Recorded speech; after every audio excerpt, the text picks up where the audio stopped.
नमस्कार प्यारे बच्चों, स्वागत है आप सभी लोगों का एक बार फिर से अपने प्यारे से बिहार बोर्ड के इस इंग्लिश मीडियम यूट्यूब चैनल पे। कैसे हैं आप सभी लोग? एक ऐसा चैनल जो सिर्फ और सिर्फ बिहार बोर्ड के उन स्टूडेंट के लिए है जो इंग्लिश मीडियम के हैं। तो इंग्लिश मीडियम के सारे बच्चों के लिए एक जबरदस्त बात यह है कि आप सभी लोगों के लिए सिर्फ प्योर इंग्लिश मीडियम का कंटेंट आप सभी को इस चैनल के माध्यम से दिया जाता है। तो सभी लोग अच्छे से पढ़ो। अगर चैनल पे नए हो तो चैनल को पहले सब्सक्राइब कर लो और वीडियो के लिंक को शेयर करो। मैं आपका प्यारा सा शिक्षक जीके सर आप सभी के सामने लाया हूं चैप्टर नंबर 5 का एक इंपॉर्टेंट टॉपिक, और टॉपिक का नाम है कैटालिस्ट और कैटालिसिस। एक ऐसा टॉपिक जिससे हर बार कोई ना कोई ऑब्जेक्टिव या सब्जेक्टिव क्वेश्चन बनता ही बनता है। तो आज उस क्वेश्चन की खोज में निकलेंगे जिससे आप सभी के एग्जाम में अगर इस टॉपिक से क्वेश्चन आए तो उस क्वेश्चन का आंसर आप देने में सक्षम रहे।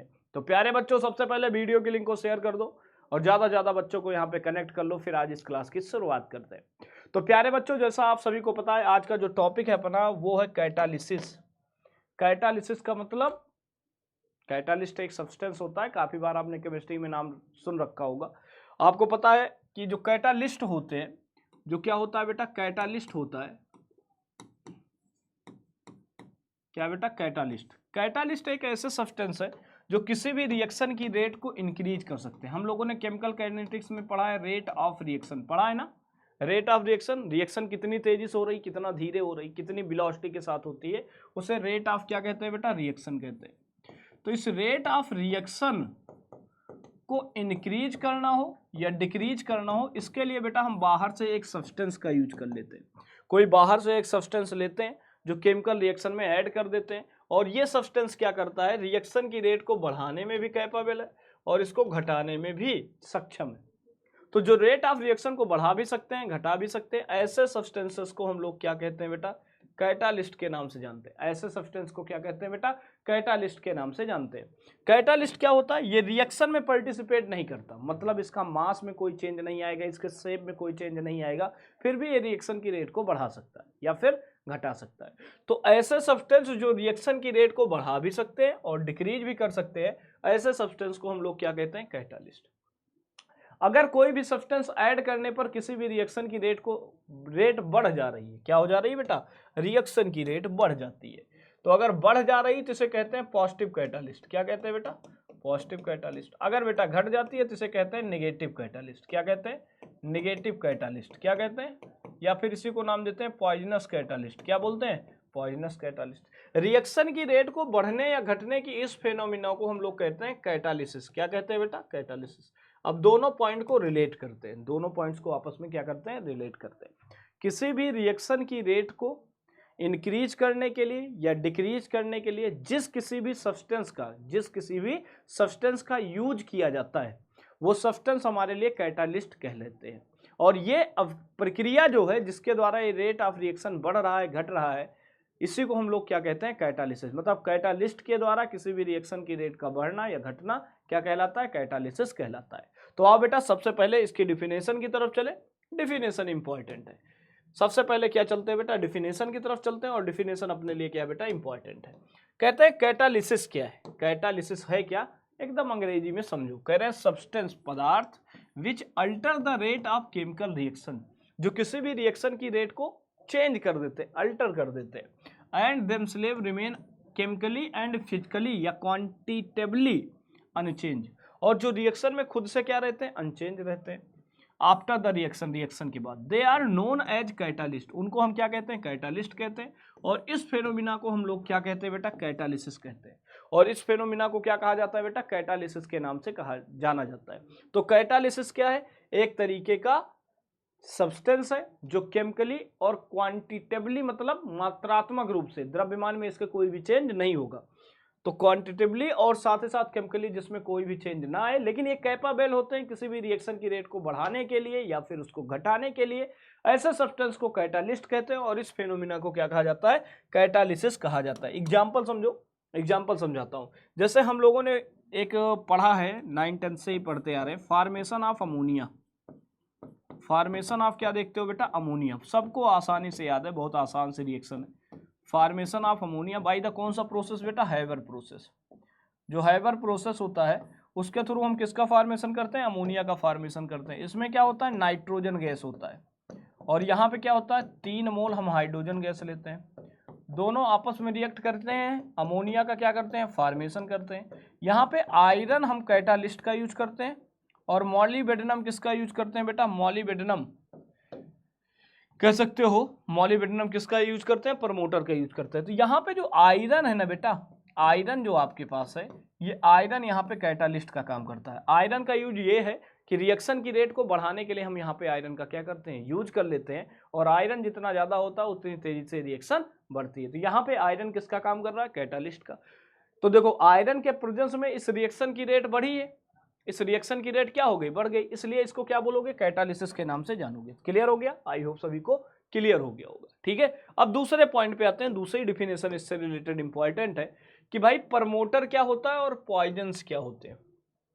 ठीक है, प्रमोटर क्या होते हैं, जो कैटालिस्ट की रिएक्टिविटी को बढ़ा देते हैं, उन्हें हम बोलते हैं प्रमोटर। किसी भी रिएक्शन में जो कैटालिस्ट यूज करते हैं, कैटालिस्ट क्या करता है, रेट ऑफ रिएक्शन को बढ़ाता है।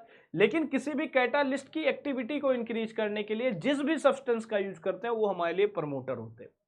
और जो कैटालिस्ट की एक्टिविटी को कम कर देते हैं उसे हम लोग क्या बोलते हैं बेटा, उसको हम पॉइजन्स कहते हैं। जैसे यहाँ पे अगर हम बात करते हैं तो हमें पता है अमोनिया के फॉर्मेशन में मैंने आयरन के साथ क्या लिया, मॉलिब्डेनम। तो पॉलीब्डेनम हमारे लिए प्रमोटर का काम करेगा। किसका काम करेगा बेटा, यहाँ पे ये प्रमोटर का काम करेगा। ये आयरन की एक्टिविटी को क्या करता है, इंक्रीज करता है। तो सिंपल सी बात है, प्रमोटर एंड पॉइजन्स क्या होते हैं, promoter are the substance that enhance the activity of catalyst while the poisons are decrease the activity of catalyst. सही है, सिंपल सी बात है। जो प्रमोटर होते हैं वो क्या करते हैं, कैटालिस्ट की एक्टिविटी को इंक्रीज करते हैं। पॉइजन्स क्या करते हैं, विष होता है भाई, तो ये क्या करता है, रिएक्टिविटी को कम करता है। तो यहाँ पे हमें पता है मॉलिब्डेनम क्या करता है बेटा, मॉलिब्डेनम क्या करता है, आयरन की एक्टिविटी को बढ़ाता है। इसलिए मॉलिब्डेनम यहाँ पे किसका काम करेगा बेटा, प्रोमोटर का काम करेगा। किसका काम करेगा बेटा, प्रोमोटर का काम करेगा। क्लियर है, चलो भाई नेक्स्ट पॉइंट पे आते हैं। ये जो कैटालिसिस होता है वो दो प्रकार के होते हैं। कैटालिसिस प्रक्रिया दो प्रकार से हो सकती है। एक का नाम होता है homogeneous catalysis in the same phase, और दूसरा होता है हेट्रोजीनियस। जब कैटालिस्ट और रिएक्टेंट दोनों के फेज सेम हो, फेज का मतलब स्टेट, सॉलिड, लिक्विड और गैस, वही है स्टेट। तो अगर कैटालिस्ट का स्टेट और रिएक्टेंट का स्टेट आपस में सेम आता है तो इसको हम नाम देते हैं बेटा होमोजीनियस कैटालिसिस। क्या बोलते हैं, होमोजीनियस। अगर बेटा डिफरेंट आ जाता है तो उसे कहते हैं हेट्रोजीनियस कैटालिसिस। क्या कहते हैं, हेट्रोजीनियस कैटालिसिस के नाम से जानते हैं। When the reactants and the catalyst are the process is said to be the homogeneous catalyst। जब रिएक्टेंट और कैटालिस्ट का फेज क्या है बेटा, सेम है। फेज क्या है बेटा, सेम है। फेज क्या हो जाएगा, सेम हो जाएगा, तो इसे हम लोग क्या कहेंगे, होमोजीनियस कैटालिसिस बोलेंगे। जैसे SO2 गैस है, O2 भी गैस है, यहाँ पे NO जो है ये कैटालिस्ट का काम कर रहा है, और NO भी क्या है बेटा, गैसियस स्टेट पे। तो रिएक्टेंट और कैटालिस्ट दोनों का फेज सेम है, इसलिए इसको होमोजीनियस कैटालिसिस बोलोगे। वहीं पे अगर हम बात करें, ये लिक्विड है, ये भी लिक्विड है, HCl लिक्विड फॉर्म में यूज किया जा रहा है जो कि कैटालिस्ट है। रिएक्टेंट और कैटालिस्ट दोनों का फेज सेम है, ये भी होमोजीनियस है। वहीं पे बेटा अगर ग्लूकोज की बात करते हैं, वाटर की ग्लूकोज का हाइड्रोलिसिस कराते हैं इन प्रेजेंस ऑफ H2SO4, तो H2SO4 किसका काम करेगा, कैटालिस्ट का काम करेगा। यहाँ पे रिएक्टेंट और कैटालिस्ट तीनों के तीनों क्या है बेटा, लिक्विड स्टेट पे है, इसलिए बेटा ये भी होमोजीनियस कैटालिसिस का एक क्या है, बेहतरीन सा एग्जांपल है। तो याद रखोगे, जब कभी भी रिएक्टेंट और कैटालिस्ट का फेज सेम आएगा तो ऐसे फेनोमेना को होमोजीनियस कैटालिसिस के नाम से जाना जाता है। नेक्स्ट पॉइंट पे मूव करेंगे बेटा। नेक्स्ट पॉइंट क्या है, हेट्रोजीनियस कैटालिसिस क्या है, कह रहे हैं the catalytic process in which the reactant and catalyst are in different phase. जब रिएक्टेंट और कैटालिस्ट दोनों क्या हो, डिफरेंट फेज पे हो, अगर सेम पे है तो होमोजीनियस, डिफरेंट पे हो गया तो क्या बोलोगे, हेट्रोजीनियस बोल दोगे। एग्जांपल देखो, SO2 गैस है, अगर हम PT कैटालिस्ट का यूज करते हैं तो PT किस स्टेट में मिलेगा, सॉलिड स्टेट में मिलेगा। तो ये गैस है, ये सॉलिड है, दोनों का फेज क्या है, डिफरेंट है। अगर दोनों का फेज डिफरेंट हो गया तो ऐसी रिएक्शंस को हम लोग क्या बोलेंगे, हेट्रोजीनियस कैटालिसिस के नाम से जानेंगे। क्लियर है, समझ गए। मतलब अगर रिएक्टेंट और कैटालिस्ट दोनों का फेज सेम है तो होमोजीनियस है। अगर दोनों का फेज डिफरेंट हो गया, एक सॉलिड एक लिक्विड आ गया, एक लिक्विड और एक गैस आ गया, तो अगर डिफरेंट फेज आ गया तो उसको हेट्रोजीनियस कैटालिसिस के नाम से जानोगे। थोड़ी सी चर्चा को और आगे बढ़ाएंगे, तो यहाँ पे आगे हम बढ़ते हैं। तो नया जो टॉपिक आता है, adsorption theory of heterogeneous catalysis. Heterogeneous catalysis को एक्सप्लेन कैसे किया जाता है, इसकी थ्योरी को समझते हैं। एडजॉर्प्शन का मतलब समझते हो, कोई सरफेस होता है और कोई चीज आकर के इस पे क्या हो जाती है, चिपक जाती है, इसके सरफेस पे चिपक जाती है, तो इस फेनोमिना को एडजॉर्प्शन कहते हैं। According to modern adsorption theory, जो मॉडर्न एडजॉर्प्शन थियरी है उसके अकॉर्डिंग अगर हम बात करते हैं, catalytic activity is the localized on the surface of the catalyst and mechanism involve 5 step. कितने स्टेप में इन्वॉल्व होता है बेटा, 5 स्टेप में इन्वॉल्व होता है। पहले में क्या होता है, diffusion of the reactant to the surface of the catalyst. जैसे कैटालिस्ट है तो ये सरफेस है, इस पे छोटे छोटे क्या होते हैं बेटा, होल्स होते हैं, इनको बोलते हैं कैटालिस्ट के एक्टिवेटेड सेंटर। क्या बोलते हैं बेटा, इनको नाम देते हैं एक्टिवेटेड सेंटर। तो सबसे पहले क्या होता है, रिएक्टेंट क्या होता है, इस सरफेस पे डिफ्यूज होता है। पहले स्टेप में क्या होता है, रिएक्टेंट क्या होता है, कैटालिस्ट के सरफेस पे डिफ्यूज होता है। डिफ्यूज होने का मतलब एब्जॉर्ब होता है। कह रहे absorption of the reactant molecule on the surface of the catalyst, दूसरे पॉइंट में एब्जॉर्प्शन होगा। occurrence of the chemical reaction on the catalyst surface through the formation of the intermediate। अब होता क्या है, तीसरे स्टेप में क्या होता है, जब रिएक्टेंट जो होता है कैटालिस्ट के सरफेस पे एब्जॉर्ब होगा, तो आपको पता है ये कैटालिस्ट का सरफेस तुम्हारे लिए किसका काम करेगा बेटा, ये काम करेगा एडजॉर्बेंट का, और जो पार्टिकल आकर के रिएक्टेंट के चिपक रहे हैं, ये रिएक्टेंट किसका काम करेंगे, एब्जॉर्बेट का काम करेंगे। अगर ये एडजॉर्बेट का काम कर रहे होंगे तो ये दोनों एक दूसरे से केमिकल बॉन्ड के थ्रू जुड़ जाएंगे। किस बॉन्ड के थ्रू जुड़ेंगे, केमिकल बॉन्ड के थ्रू जुड़ जाएंगे। अगर ये केमिकल बॉन्ड के थ्रू जुड़ जाएंगे तो क्या बनेगा, रिएक्शन का इंटरमीडिएट बनेगा। चौथे स्टेप में क्या होगा, जब इंटरमीडिएट बन जाएगा तो प्रोडक्ट का फॉर्मेशन हो गया। अब ये सरफेस छोड़ के बाहर चलेंगे, तो फोर्थ स्टेप में क्या होगा, डिसॉर्प्शन होगा। डिसॉर्प्शन का मतलब क्या होता है, एडजॉर्बेंट जो हो जाता है एब्जॉर्बेट का सरफेस लीव कर देता है, तो क्या हो जाएगा, डिसॉर्प्शन हो जाएगा। Desorption is the reaction product from the catalyst on the surface, so making the surface available again are more and then again. Diffusion of the reactant product always in the catalyst surface. यहाँ पे जो diffusion होता है भाई, अब देखो पहले step में क्या हुआ था, डिफ्यूजन। फर्स्ट स्टेप में क्या हुआ था बेटा, डिफ्यूजन। दूसरे में क्या हुआ था बेटा, एब्जॉर्प्शन। क्या हो गया बेटा, एब्जॉर्प्शन। तीसरे स्टेप में क्या हुआ था बेटा, तीसरे स्टेप में क्या हुआ था, फॉर्मेशन ऑफ केमिकल बॉन्ड, बोले तो इंटरमीडिएट फॉर्मेशन हो गया था। और चौथे वाले स्टेप में क्या हो गया था बेटा, सरफेस छोड़ के चला गया था, जिसको बोला गया था डिसॉर्प्शन। क्या बोल दिया था बेटा, डिसऑप्शन। पांचवें स्टेप में फिर से क्या होगा, diffusion.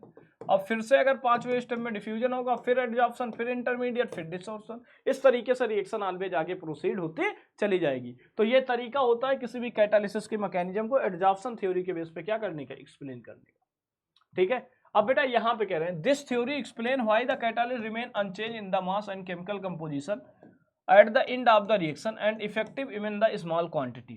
This theory does not explain the action of catalyst, promoter and poisons. इस थ्योरी के अकॉर्डिंग हम ये नहीं एक्सप्लेन कर पाएंगे भाई हम पॉइजन या फिर कैटालिस्ट की जगह पे प्रमोटर का यूज क्यों करना पड़ता है, ये सारी चीजें एक्सप्लेन नहीं कर पाए। देखो जैसे यहाँ पे मेरे पास क्या था, कैटालिस्ट का सरफेस था, ए बी आकर के, ए बी हमारा रिएक्टेंट का मॉलिक्यूल था, जाकर के एब्जॉर्ब हो गया। एब्जॉर्प्शन होगा तो ये दोनों, इसका एक्टिवेटेड सेंटर ये है तो ये इधर से जुड़ गया, बी इधर चला गया, इन दोनों के बीच का बॉन्ड क्या हो गया, ब्रेक कर गया। अब होगा क्या बेटा, adsorption of the reacting molecule. Third step में जाएंगे, थर्ड स्टेप में जाएंगे तो ये दोनों आपस में बॉन्ड बना लेंगे, और जब ये बॉन्ड बनाएंगे तो ये प्रोडक्ट बन करके बाहर चले जाएंगे, डिसऑप्शन हो जाएगा, ये कैटालिस्ट बाहर हो जाएगा। यही मैंने स्टार्ट किया था। पहले स्टेप में डिफ्यूजन, दूसरे में क्या होता है बेटा, एडजॉर्प्शन, तीसरे में इंटरमीडिएट फॉर्मेशन, चौथे पे डिसऑर्प्शन, और पांचवा फिर से डिफ्यूजन। तो चौथे स्टेप में प्रोडक्ट का हो गया यहाँ से फॉर्मेशन। चलो भाई नए टॉपिक पे आते हैं, important feature of the solid catalyst. हम ज्यादा सॉलिड कैटालिस्ट का अपने दैनिक जीवन में यूज करते हैं, तो उनके कुछ इंपॉर्टेंट फीचर्स है, उन पे डिस्कशन करते हैं। एक्टिविटी क्या है, जैसे हमने कहा कि प्रमोटर रिएक्टेंट की एक्टिविटी को बढ़ा, प्रमोटर क्या करता है, कैटालिस्ट की एक्टिविटी को बढ़ा देता है। तो वास्तव में एक्टिविटी क्या होती है, इससे डिफिनेशन पूछा जाता है। तो आओ बात करते हैं एक्टिविटी के बारे में। The activity of the catalyst depend on the strength of the chemisorption of the large strength.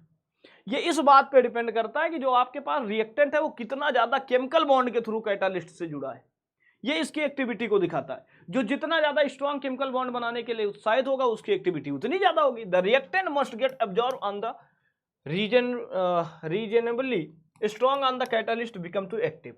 जैसे H2 और O2 Pt के प्रेजेंस में रिएक्ट करके H2O का फॉर्मेशन करते हैं, तो Pt यहाँ पे क्या करता है बेटा, कैटालिस्ट का काम करता है। Pt किसका काम करता है बेटा, कैटालिस्ट का क्या करता है बेटा, काम करता है। नेक्स्ट पॉइंट पे मूव करेंगे। नया पॉइंट क्या आता है मेरे पास, नए पॉइंट की तरफ मूव करोगे।